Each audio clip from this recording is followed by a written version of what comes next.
എന്താ കുട്ടി ഇത്? എഴുന്നേൽക്കൂ. എനിക്ക് 9 വയസ്സുള്ളപ്പോൾ എന്റെ അമ്മ മരിച്ചു. അന്ന് തൊട്ട് ഇന്ന് വരെ ഒരമ്മയുടെ സ്നേഹം എന്താണെന്ന് ഞാൻ അറിഞ്ഞിട്ടില്ല. ഇപ്പോൾ ഇവിടെ വെച്ച് ഞാൻ എന്റെ അമ്മയെ കണ്ടു. അയ്യേ,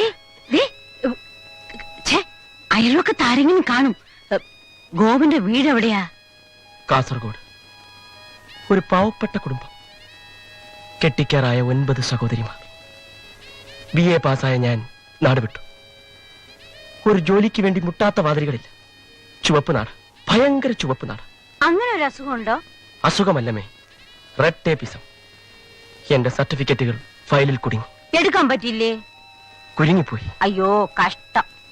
എന്നിട്ട് തീർന്നില്ല. ഇടി വെട്ടിയവനെ പാമ്പ് കടിച്ചു. എവിടെ വെച്ച്?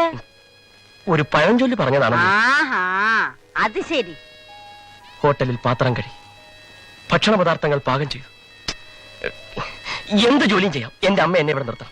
അല്ല, എനിക്കിവിടെ ജോലിക്ക് ഒരാളെ ആവശ്യമുണ്ട്. പക്ഷേ ഇത്രയും വലിയ ശമ്പളം തന്ന്. ശമ്പളം വേണ്ടമ്മേ. ഒരു മകൻ അമ്മയെ സഹായിക്കുന്നു എന്ന് കരുതിയാൽ മതി. അങ്ങനെ ഞാൻ നാളെ വന്ന് ജോയിൻ ചെയ്യാം.